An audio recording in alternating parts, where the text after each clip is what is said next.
I'm not all that excited for these Fallout remasters. I am the prime candidate for these games. One Christmas years ago, when I was way too young, I got my very own lunchbox edition of Fallout 3, and this game took over my life. I blew up Megaton on my very first playthrough, which now, looking back, feels like a defining life moment. I exploited the left and right trigger for a bunch of free items at Tenpenny Tower, and I even chose Mothership Zeta over Broken Steel because I didn't have enough money for both. So now I'll defend Mothership Zeta to the death, not because I've played Broken Steel, I still haven't, but just because this samurai was that cool to 12-year-old me. And even when it comes to Fallout New Vegas, I probably spent more time looking for scrap with Real-Time Settler than actually playing the game. I don't even think I beat the main story when I was a kid. Yet despite all the hype from the community around these new Fallout remasters finally getting announced, and of course me having a Fallout YouTube channel, I'm really not all that hyped for these games. And of course one of the biggest reasons for that is what happened with Oblivion Remastered, or really what didn't happen. This game had an epic shadow drop. This is gonna go down as one of my favorite moments in gaming, but this definitely masked some of the other issues. The difficulty was all over the place, and like many other Unreal Engine 5 projects, the game had a plethora of stuttering and crashing and even other performance issues. Oblivion was out for over a month before it got its very first update, and it only ever ended up getting 2 updates in total. By the time the first update even dropped, a majority of the player base had already moved on. And while the difficulty options and certain other bugs were eventually fixed, today, if you play Oblivion Remastered, the game still has a very noticeable stutter. Larger save files seem to make this a bit worse. And separately, if you play for too long on consoles, your performance will just start getting worse over time. This was an issue around release, and it's still here a year and a half later. This is particularly disappointing when you consider that Oblivion Remastered sold really well. This game was described as a success and still could only justify 2 updates that came over a month after the initial release, at a point when most of the initial audience had just moved on, dealing with the bugs and issues on their own. Although this all could be changing, Oblivion Remastered is coming to the Switch too, and Bethesda Game Studios did respond to Mr. Matty Plays as he did ask a question around future patches coming to other platforms. There's nothing we can talk about right now, but the team working on remasters is focused on the Switch 2 launch, which has optimizations we hope to bring back to console and PC. Dude. Praise the Lord, it's not over yet. Okay. But even while that obviously will be good for the game and owners of it, it still is problematic. Oblivion Remastered might finally see more updates, but only because it's being sold on another new platform. Although my lack of hype around future entries isn't a result of issues. Honestly, that's just a symptom of a larger problem. But thus far, lots of Bethesda games have had lots of problems, and many of us have enjoyed them anyway. My bigger issue is the style of these remasters, a style that Todd Howard really seems to like. I am very still, this is only for like the stuff we've made here that I've made. Sure. I'm sort of anti-remake. I respect the other ones out there, but I think part of the age of a game is part of it's part of what it is, like its personality and what it represented when it came out. And so as we approached Oblivion, I definitely wanted it to be a remaster, but kind of the absolute best version of that you can imagine. And so the original game, was important to us that the original game was running. It was like, okay, well, imagine you had patched that game many, many, many times for like many years. You had patched it. What would you have done?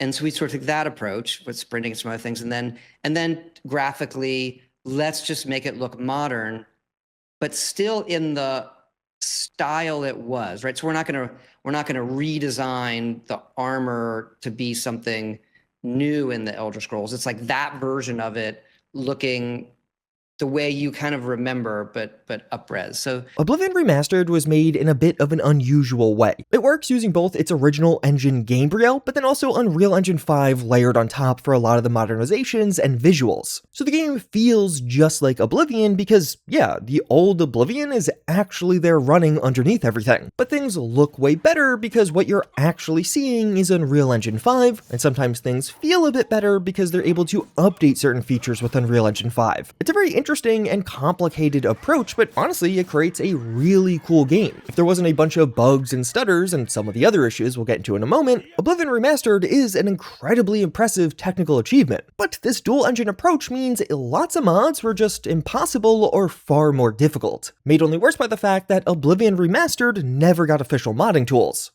Certain mods did just work even from day one because they were only editing some of the older Oblivion files, or even could just be adapted to some of the things that were changed, but so much of the work that would still need to be done is around reverse engineering this bizarre mashup of engines. This would be a massive amount of work, and we're talking about a game that barely got much post-launch support in the form of patches, let alone modding tools. So spending a mountain of time reverse engineering Oblivion Remastered was just not worth it to a lot of the modding community, who very quickly moved on from this game, to the point where now we are seeing just about one mod per day, which is insanely low for a 1.5-year-old Bethesda Game Studios release. Fallout 3 in particular will likely see even more changes to modernize things for the remastered version compared to Oblivion. Vanilla Fallout 3 is a very old game, and this becomes an even larger issue compared to Oblivion, as so much of the Fallout audience is now coming from the newer games and the TV show. The newest Elder Scrolls release is still relatively old, but on the Fallout side, that audience is much more exposed to modernized Fallouts. If you go back to Fallout 3, you can't aim down sights by default. Your entire screen just zooms in. Things like sprinting or even quick looting are definitely not features of this game, but even more so, the gunplay and hit reactions have a massive difference even compared to New Vegas, which got several upgrades around combat. Shooting and enemy reactions or even ammo crafting and weapon mods weren't as much of a feature in Fallout 3. And when you take this all together, it really neuters my interest in each of these upcoming games, which from everything we've seen and heard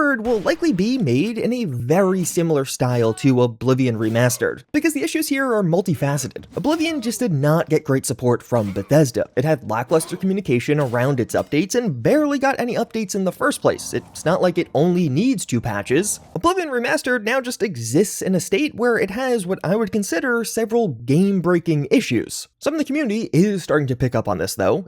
If you look at some of the reviews online or even some of the responses to Todd Howard's recent comment on Reddit, you'll see people are pretty upset about the state Oblivion Remastered was just left in. But to me, the far larger miss is the lack of modding support. Fallout 3 in particular is not a fun game to mod in 2026, to the point where the best way to play Fallout 3 with mods, and especially ultra-modded Fallout 3, like what you've been seeing in a bunch of my gameplay, is just loading Fallout 3 into Fallout New Vegas with A Tale of Two Wastelands. The mod pack you've been seeing in the background is Nuclear Sunset. It's an ultra-modded Tale of Two Wastelands install that you can use with Wabbajack, so it was a fully automated installation process if you have Nexus Premium. But via this, you'll modernize and upgrade both Fallout 3 and New Vegas in one package. If you're interested more about this mod pack or even other ways to create your own remastered experience with these games, get subscribed. I have a bunch of videos on these games coming, but the simple reality is New Vegas is so much more stable of a game today, largely thanks to some of the insane mods that have come out over the past decade, and really now, decade and then some, that it is literally easier and more stable to just add the entirety of Fallout 3 into New Vegas than trying to mod Fallout 3 directly. And like, the fact that that is the way things exist right now is part of what disappoints me about the Fallout 3 remaster, because it would be an opportunity to resolve that, but it's not gonna happen, or at least I feel pretty confident in saying it's not gonna happen. Remasters for Fallout 3 and New Vegas could be truly epic moments where we see the modding scenes gain entire second lives as old modders return, but then also some of the newer modders are introduced to these titles. Imagine Fallout 3 getting a ton of free new mods, or hey, even